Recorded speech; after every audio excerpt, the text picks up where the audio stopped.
اهلا بكم في فيديو جديد. انا النهارده بقى اشتريت شفاط للمطبخ تورنيدو، بعد ما سالت ودورت وعرفت ان ده افضل الماركات هو وتوشيبا. طبعا انا كنت محتاجه اللون الرصاصي في الاسود، فقررت ان انا اشتري من تورنيدو لان لقيت اللون فيه. انا جايباه مقاس 25. طبعا المقاس ده بيكون مناسب جدا للمطابخ اللي هي المتوسطه الحجم الصغيره. بيشتغل بقوه موتور عاليه جدا. الشفاط بتاعه قوي جدا في الطرد الروائح والدخان.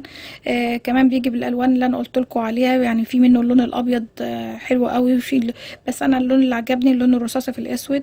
المميزات بتاعه الشفاط بقى يا جماعه، قوه السحب بتاعته ممتازه جدا بالنسبه لحجمه. التصميم بتاعه العمل عملي، يعني خفيف جدا وسهل في التركيب. الفوم بتاعه من الخارج عايزه اقول لكم ان هو معمول متين جدا، بيتحمل الاستعمال الطويل. كمان الاستهلاك الكهرباء ما تخافيش على الفاتوره بتاعتك، الشفاط دوت مش بيستهلك كهرباء كتير. عايزه اقول لكم ان هو الصوت بتاعه يكون صوته مقبول بالنسبه للشفاطات القديمه اللي بتبقى عامله زي الكراكات. لا، صوته بجد تحس ان انت مش مشغله حاجه. فالشفاط ده يا جماعه حلو قوي. بس عايزه اقول لكم عيوبه، بس ان انت لازم تكوني مثبتاه كويس جدا وانت بتركبيه عشان ما يحصلش اي صوت اهتزاز. الفلتر بتاعه محتاج ان انت تنضفيه باستمرار عشان يكون الكفاءه بتاعته بتعمل بقوه بقوه.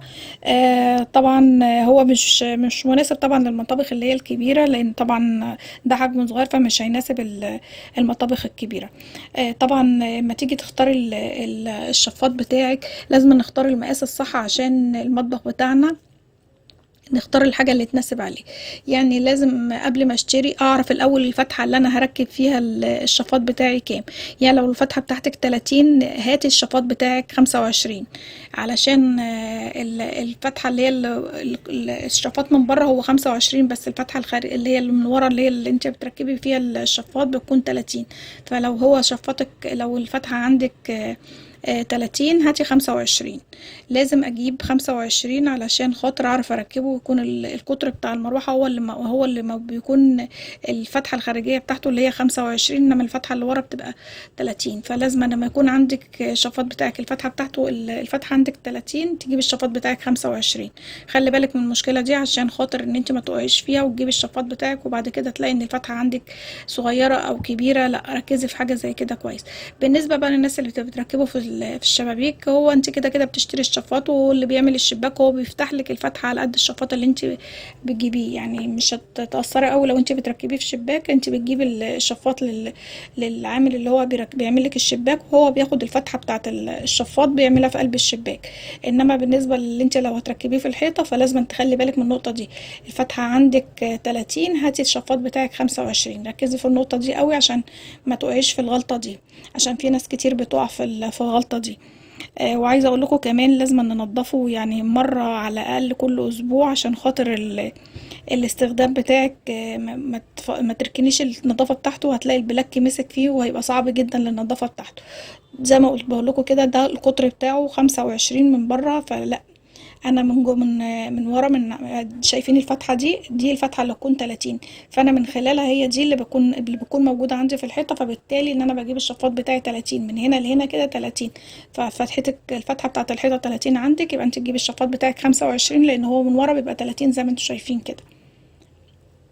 طبعا ديت لما بتكوني مشغله الشفاط طبعا بتفتح عشان تطرد الدخان والروائح من خلال الفتحات اللي موجوده هنا. وبعد ما بتخلصي بتقفليه بترجع تقفل تاني. طبعا في شبكات ممكن تجيبيها تركبيها بحيث ان انتي ما تعملي ما فيش حاجه تخشلك، حتى لو انتي نسيتيه مفتوح يبقى ما في شبكه عندك ما فيش حاجه تخشلك ولا فران ولا اي حاجه. في شفاطات على فكره موجوده بالشبكة اللي قدام. بس انا جبت ده لان اللون ده هو اللي عجبني. وعايزه اقول لكم كمان ان انتوا لازم تمسحوا جسم الشفاط من بره بقطعه قماش كده مبلوله علشان الدهون ما تتراكمش عليه. حاول ان انت تنضفيه اول باول عشان كمان لو انت حسيتي ان قوه الشفاط قلت غالبا بيكون الفلتر محتاج ان هو يتغسل. في النهايه اقدر اقول لكم ان الشفاط تورنيدو 25 يعتبر من الاختيارات العمليه جدا لاي ست بيت، لانه بيجمع بين السعر المناسب وكمان الجودة. لو الفيديو بقى عجبكم يا ريت ما تبخلوش عليا في لايك واشتراك في القناه عشان يوصل لكم كل جديد. لو بتفكري بقى ان انت تشتري شفاط صغير وعملي لمطبخك، فانا برشح لك اختيار الصح اللي هو تورنيدو، لانه فعلا عن يعني الريفيوهات اللي انا شفتها كله بيقولوا تورنيدو.